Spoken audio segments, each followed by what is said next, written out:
আজকে আমার রেসিপি মুসুর ডালের বড়া দিয়ে জিরের পাতলা ঝোল। মাছ মাংস খেতে খেতে মুখে অরুচি চলে এলে কালকেই বানিয়ে ফেলুন এই বড়ার ঝোল রেসিপিটি। কম তেল মশলায় করা এই বড়ার ঝোল রেসিপিটি দেখতে সাধারণ হলে খেতে কিন্তু অত্যন্ত সুস্বাদু হয়। নমস্কার বন্ধুরা, টেস্টি ডিশেস বাই রুমা চ্যানেলে আপনাদের সকলকে স্বাগত জানাই। বড়ার ঝোল করার জন্য আমি মুসুর ডাল নিয়েছি। মুসুর ডাল 2 থেকে 3 ঘন্টা ভিজিয়ে রেখেছিলাম।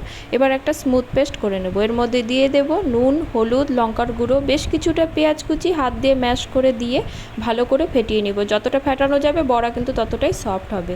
এবার একটা মশলা করে নেব। এর জন্য নেব কাঁচা লঙ্কা, রসুন এবং আদা, একটা স্মুথ পেস্ট করে নেব। কড়াতে দিয়ে দেব সর্ষের তেল।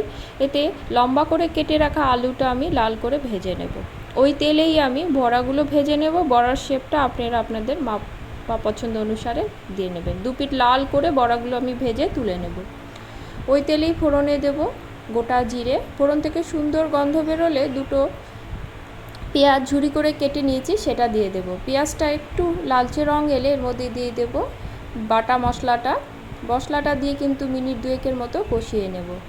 এবার এর মধ্যে দিয়ে দেব জিরে গুঁড়ো, ধনে গুঁড়ো, লঙ্কা গুঁড়ো আর হলুদ। আমি কিন্তু এখানে ঝাল লঙ্কার গুঁড়ো ব্যবহার করিনি, আমি এখানে কাশ্মীরি লঙ্কার গুঁড়ো ব্যবহার করেছি। মশলাটা একটু ভালো করে কষিয়ে নিতে হবে। তেল ছাড়তে শুরু করলে এর মধ্যে ভেজে রাখা আলুটাও দিয়ে দেব। আলুটা দিয়ে মশলার সঙ্গে ভালো করে মিশিয়ে নেব। মিনিট খানেক মিশিয়ে নিয়ে এর মধ্যে দিয়ে দিব স্বাদ অনুসারে নুনটা দিয়ে আরও মিনিট 2 মতো মশলাটা কষিয়ে নেব। মশলাটা আমার কষানো হয়ে গেছে। এবার আমি এতে জল দেব। এই ঝোলটা একটু পাতলাই ভালো লাগে, তাই জলের পরিমাণটা একটু বেশি দিতে হবে। ঝোলটা ফুটে উঠেছে আমার। এবার ভেজে রাখা বড়াটা আমি এর মধ্যে দিয়ে দেব।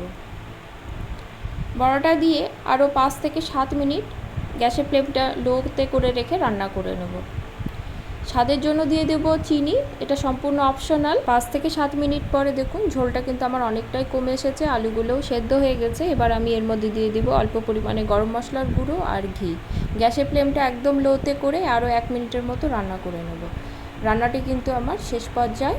এবার গ্যাসের ফ্লেম অফ করে পরিবেশনের পালা। আজকের আমার এই বড়ার ঝোলের রেসিপিটি যদি আপনাদের ভালো লাগে লাইক কমেন্ট করবেন এবং সাবস্ক্রাইব করে পাশে থাকবেন। আমার ভিডিও নোটিফিকেশান পেতে বেল আইকনটি অবশ্যই প্রেস করবেন। দেখা হবে পরের কোনো রেসিপি নিয়ে। সকলে খুব ভালো থাকবেন। ধন্যবাদ সকলকে।